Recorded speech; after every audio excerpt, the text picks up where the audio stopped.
So now let us see how do we represent a set.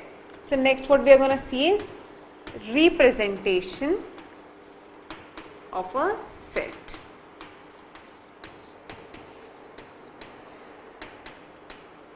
So there are two methods to represent a set. The first method is roster form and the next method is set builder form. Roster form of representing set and the other one is set builder form of representing set. Okay, so now let us understand each of the form one by one. So सबसे पहले discuss करते हैं roster form. Roster form of set representation में हम क्या करते हैं कि एलिमेंट सेट में जितने भी एलिमेंट्स हैं सबको लिस्ट कर देते हैं and what we do is हम उनको कॉमा सेपरेटेड कर्ली ब्रैकेट्स के बीच में लिख देते हैं. Let me show how we do it. So in roster form of set representation, let us say we have a set A. So हम curly brackets के बीच में sets के सारे elements को denote कर देते हैं. So let us say A, B, C, D and E. These are the elements in a set. So what we do is कि हम curly brackets के बीच में comma separated we list all the elements of the set. So this is what we call as roster form of set representation. Basically अभी तक जो notation हम use कर रहे थे that was roster form of set representation. Now if I want to define a set B which consist of vowels of English alphabet, तो उसे हम कैसे लिखेंगे A E I O U. If I have a set let us say A which represents all the multiples of 24, so it would be 1 2 3 4 12 24. So this is all the multiples of 24. Sorry, there would be an 8 here और एक 8 भी आएगा. Clear? Similarly, if I have a set B which represents all odd number less than 9, let us say, so all positive odd numbers less than 9. So all positive odd numbers less than 9 would be 1 3 5 7. Okay, so in this way हम roster form में किसी भी set को represent कर सकते हैं, but the only condition is, the only way to represent is कि elements को हम कॉमा सेपरेटेड रखेंगे और कर्ली ब्रैकेट्स के बीच में रखेंगे. अब कुछ और कंडीशन समझिए.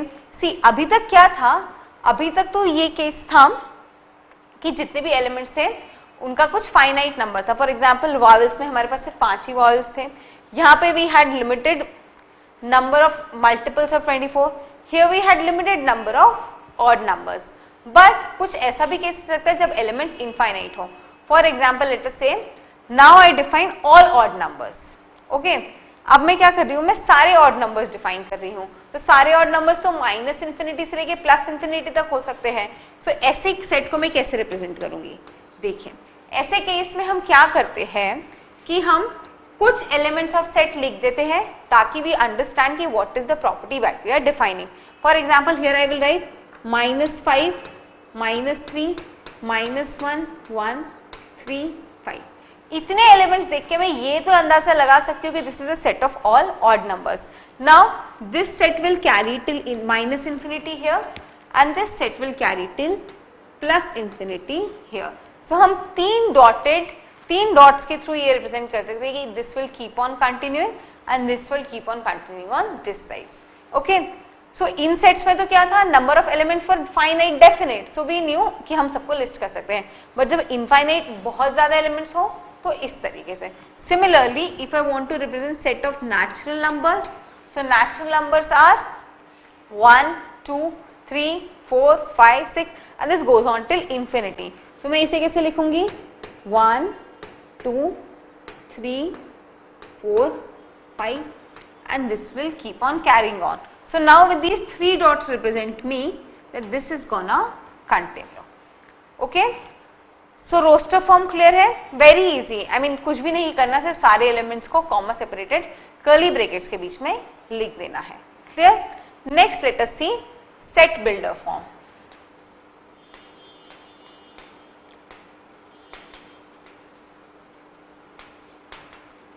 नाउ सेट बिल्डर फॉर्म में हम क्या करते हैं, we list that characteristic property of the elements of the set which is possessed by all the elements in the set and is not possessed by any element outside the set। वापस से repeat करती हूँ, set builder form में हम वो property को specify करते हैं जो इस सेट के सारे एलिमेंट्स पजेस करते हैं बट कोई भी और element outside the set possess नहीं करता। समझाती हूँ। For example set builder form में मैं लिखती हूं a set V X such that, एक काम करते हैं, ये जो सेट V है ना, A I O U vowels of English alphabet, उसको मैं सेट बिल्डर फॉर्म में लिखती हूँ। ठीक है, तो सेट बिल्डर फॉर्म में मैं इसे कैसे लिखूंगी, I write it as V consist of elements X such that X is a vowel of English alphabet।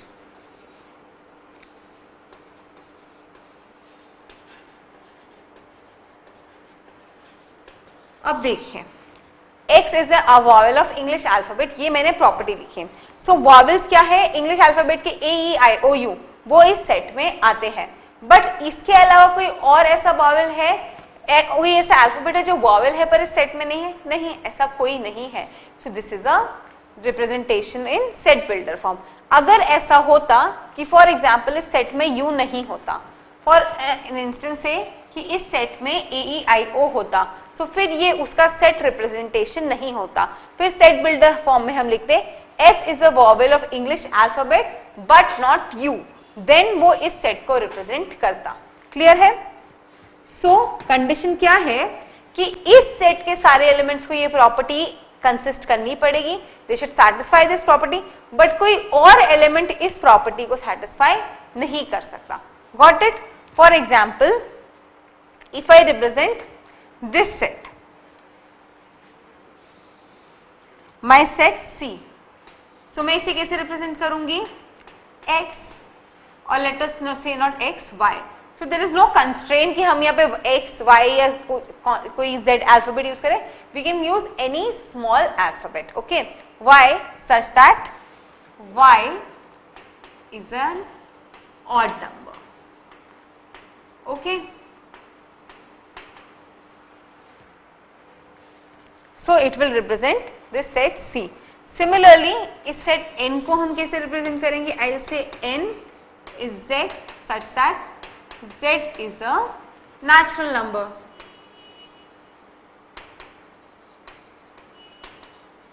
Okay, या फिर let us define this set A। So A, let us say A is small a, so that A is a multiple of 24 of 24। So all the multiples of 24 are listed in this set. Is there a multiple of 24 which is not listed in the set? No. So then it is the set builder representation of this set A। Clear है?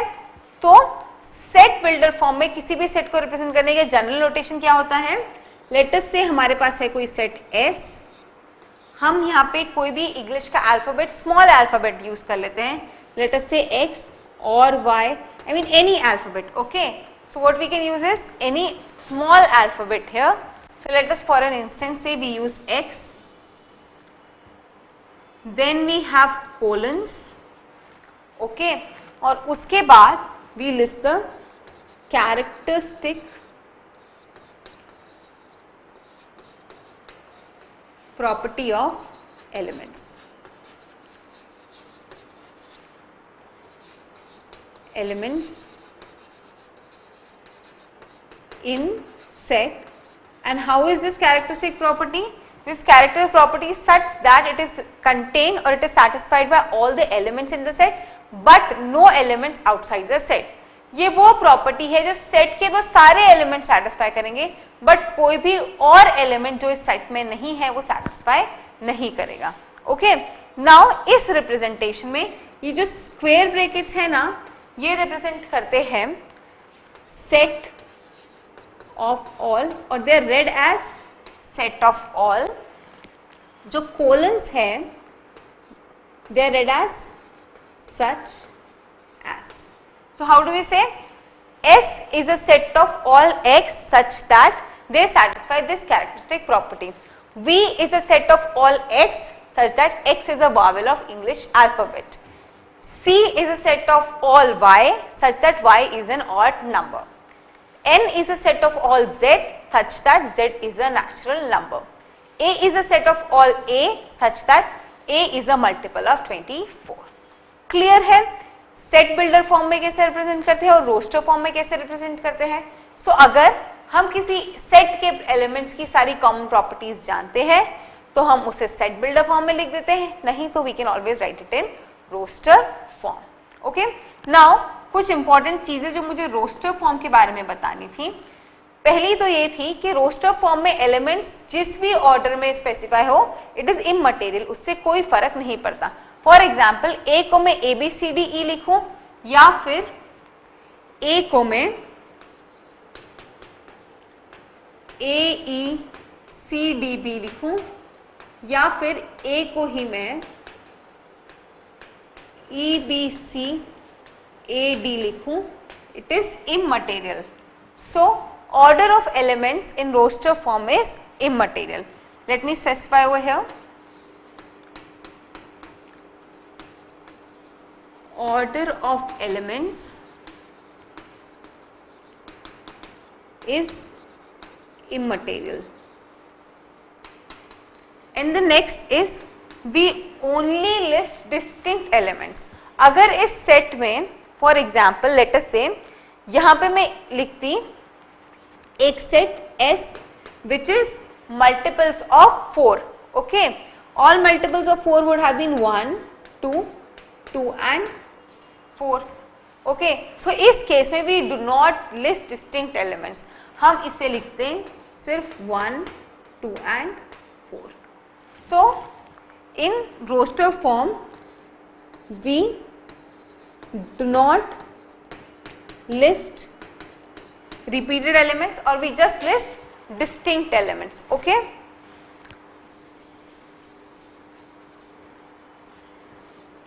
we just list distinct elements. हम repeated elements list नहीं करते, हम सिर्फ distinct elements को ही list करते हैं. So these are the two important things we should remember in case of roster form. और सेट बिल्डर फॉर्म में बहुत ध्यान रखिएगा, प्रॉपर्टी वो ही लिखे which is satisfied by all the elements in the set, but कोई और एलिमेंट उसको satisfy ना करे. So this is how we represent set in roster form and this is how we represent a set in set builder form. Okay, now मैं आपको exercise देती हूँ. हम मैथमेटिक्स के कुछ कॉमन सेट्स तो जानते ही हैं, for example n, z, q, r. आप इन सब सेट्स के बारे में तो जानते ही हैं. Late us C.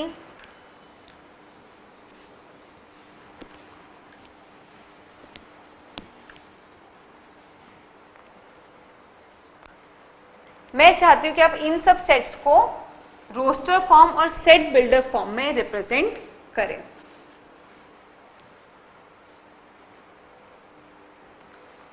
So we know common mathematical sets. Let us say common sets in mathematics.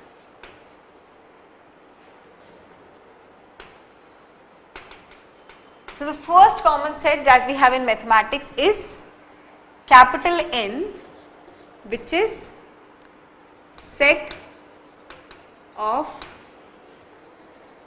natural number. Then the next set that we use is set of integers Next we uses Q, set of rational numbers. Then we have a set which is R, set of real numbers. Okay. Then we have a set Z plus, and what this is represent? Set of positive integers. इसी तरीके से we have a set Q plus which is a set of positive rational numbers. And similarly we have one more set R plus which is a set of positive real numbers.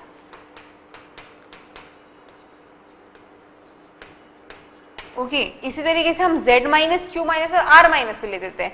Z minus होता है set of negative integers, Q minus होता है set of negative rational numbers and R minus होता है set of negative real numbers. अब मुझे इन सबको इनको रोस्टर और सेट बिल्डर फॉर्म में रिप्रेजेंट करके बताइए जल्दी से. जब आप रिप्रेजेंट करेंगे तो आप खुद ही समझ पाएंगे कि कुछ एलिमेंट्स को रोस्टर फॉर्म में एक्सप्रेस करना पॉसिबल नहीं होगा और कुछ को शायद सेट बिल्डर फॉर्म में. इसीलिए हमारे पास दो रिप्रेजेंटेशन है. Depending upon what is the nature of the set we can use the required form. For example, set of natural numbers को तो मैं दोनों तरीके से represent कर सकती हूँ. I can write this as 1, 2, 3 and so on, और या फिर I'll say x such that x is a natural number. Okay. Next, integers को भी मैं represent कर सकती हूँ. How will I do it as? -3, -2, -1, 0, 1, 2, 3 and so on. And I'll write x is a natural number. But जब rational numbers और real numbers define करने की बात आएगी तो हम उसे रोस्टर फॉर्म में नहीं डिफाइन कर पाएंगे. ऐसे केसेस में हमें सिर्फ सेट बिल्डर फॉर्म ही यूज करना होगा. So that is what we see is depending on what is the nature of the numbers हम डिसाइड करते हैं कि हमें कौन सा फॉर्म यूज करना चाहिए. And as such we understand set builder form हमेशा ही कन्वीनियंट तरीका होता है विच इज अ कॉम्पैक्ट वे. हम इतने सारे एलिमेंट्स लिस्ट करें, इससे ज्यादा तो बेटर है कि हम प्रॉपर्टी को ही लिस्ट करें. Okay, is this clear? Roster form, set builder form, the two methods of representing sets. अब इसी के साथ मैं एक और टर्म आपको बताना चाहती हूं, that is number of elements of set. Number of और ऐसे distinct elements of set. Distinct elements of set. For example, we have a set S, let us say, which has some elements A, B, C, D. So, इस element में 5 distinct, इस set में S में 5 distinct elements है. So the number of distinct elements in set S is equals to 5. N of S से we represent number of elements of set S.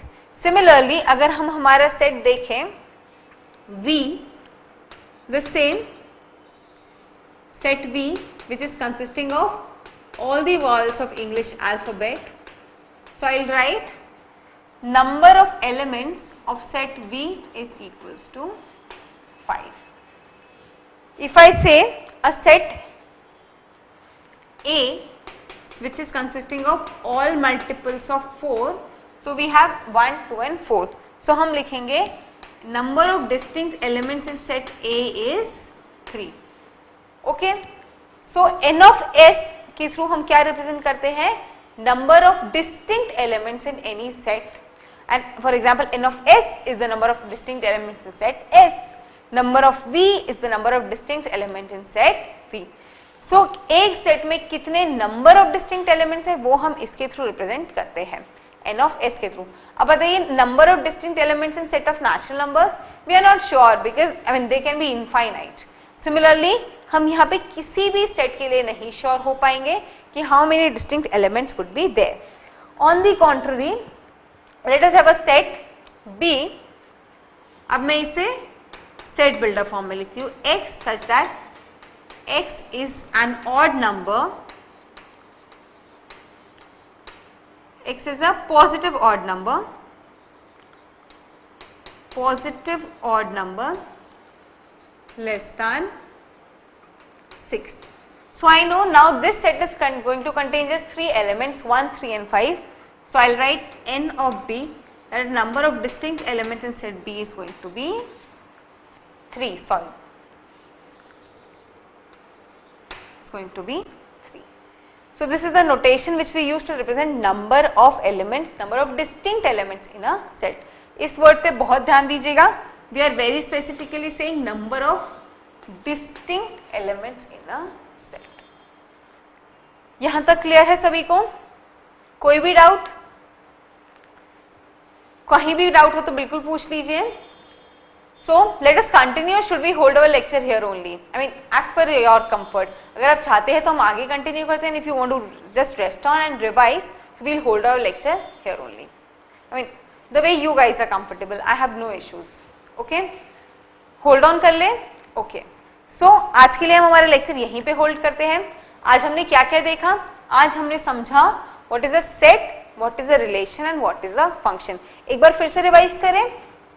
So as per definition, what is set? A set is a well defined collection of elements. So basic block तो है elements. ऐसे elements जिनमें एक well defined collection of property होती है, ऐसे elements जिनकी एक well defined property होती है, वो अपने आप में एक collection बना लेते हैं. उसे हम क्या कहते हैं? उसे हम कहते हैं एक set. जब इन sets के बीच में हम कोई link या pattern establish करते हैं, तो उसे मैं कहती हूँ relation. And what is function? A function is a special type of a relation. Now talking about set, sets को हम usually capital A से represent, capital alphabet से represent करते हैं और उनके elements को small alphabet से represent करते हैं. उसके बाद sets को represent करने के दो तरीके होते हैं. एक तो होता है roster form और दूसरा होता है set builder form. Roster form में हम जिस भी ऑर्डर में एलिमेंट्स को रिप्रेजेंट करें वो इमटेरियल है और रोस्टर फॉर्म में हम डिस्टिंक्ट एलिमेंट्स को ही लिखते हैं, रिपीटेड एलिमेंट्स नहीं लिखते हैं. सेट बिल्डर फॉर्म में हम एलिमेंट की वो स्पेशल प्रॉपर्टी आइडेंटिफाई करते हैं जो उस सेट के सारे एलिमेंट्स तो पजेस करते हैं बट कोई और एलिमेंट पजेस नहीं करता है और उसी को यूज करके हम सेट बिल्डर फॉर्म में उसे रिप्रेजेंट करते हैं. आई होप अभी तक ये लेक्चर बिल्कुल क्लियर है. Now कल से we will start discussing about different type of sets. एक और चीज जो हमने पढ़ी है वो है n of s which represents number of distinct elements in a set. कल हम देखेंगे कि इन बेसिस पे हम कितने टाइप के सेट्स लिख सकते हैं. फिर हम देखेंगे कि जिस तरीके से हम अलजेब्रा, मैथमेटिक्स, नंबर्स पे अलजेब्रा परफॉर्म करते थे वैसे हम सेट्स पे किस तरीके के ऑपरेशन कर सकते हैं. So we will see operation of sets, we will see different type of sets. Okay, I hope ये लेक्चर क्लियर है. और अभी तक क्या सबको सेट थ्योरी इजी लगी? I said it is a very easy topic. बहुत ही थियोरेटिकल सा टॉपिक है. आई मीन कॉन्सेप्चुअली भी बहुत इजी है बट वंस अगेन फंडामेंटली बहुत स्ट्रॉन्ग टॉपिक है. रिलेशंस, फंक्शंस और सेट के कॉन्सेप्ट ना बहुत सारी जगह पे यूज होते हैं. It is important that we should at least understand what these topics are, or especially out of these functions is a very important topic. So for this you should pay all attention. Okay, let us end our lecture here only. कल इसी के आगे से continue करेंगे. Thank you.